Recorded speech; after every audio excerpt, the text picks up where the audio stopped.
Madam Minister of Defense of Spain, Vice Minister of Defense of the Czech Republic, distinguished guests, dear participants of the exercise, ladies and gentlemen.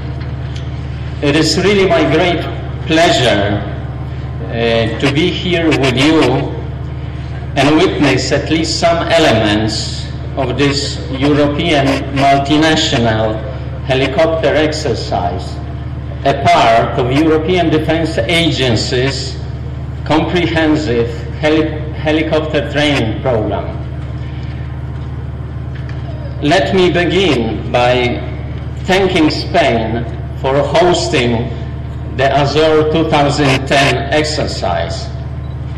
We sincerely appreciate your valuable contribution to organizing and bringing together more than 700 people from 9 Union member states, maneuvering 45 helicopters, flying all together almost 500 hours. I can imagine the burden it put on the commander of these training ranges to organize this. I can also imagine the sleepless nights of the Spanish project officer, Major Margarida Prado.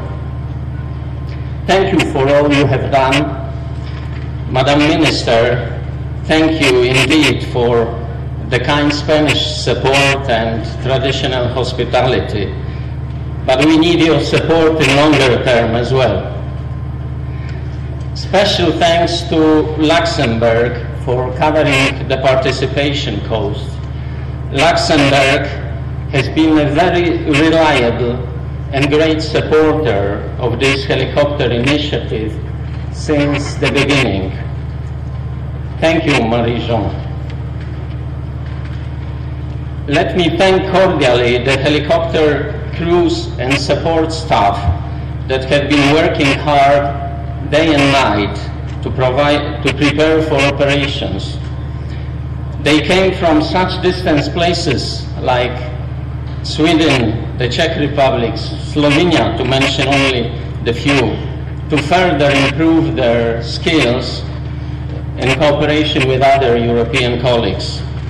Let me also thank Wing Commander Andrew Gray from the European Defence Agency, manager of the helicopter training program, veteran helicopter pilot, seconded by the British government to our agency to address this European capability gap.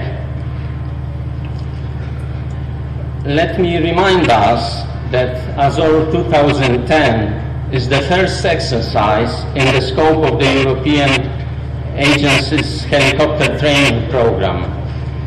Go-ahead to the program was given by the agency's Ministerial Steering Board only in November 2009, with the aim to increase the availability of helicopters for crisis management operations.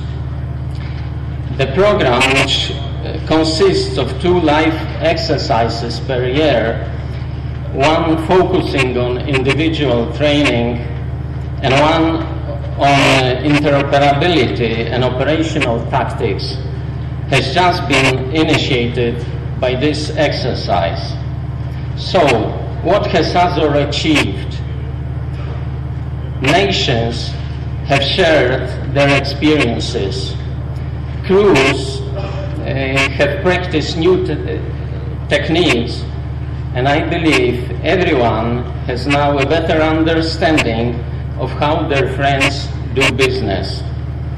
We have proved that this can be done. Frankly speaking, the weather has not been our friend during these days.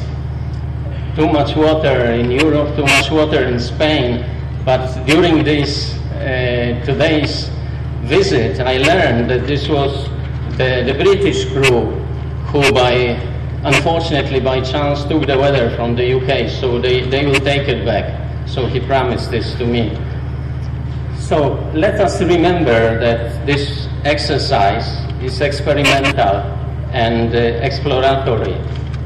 And we do this to our helicopter crews that will go on operations. This new ground presents new challenges, most of which we have overcome, though a few still remain. The task is not easy at all. Many nations, many cultures, 11 helicopter types, different training methods, different certification schemes for the pilots.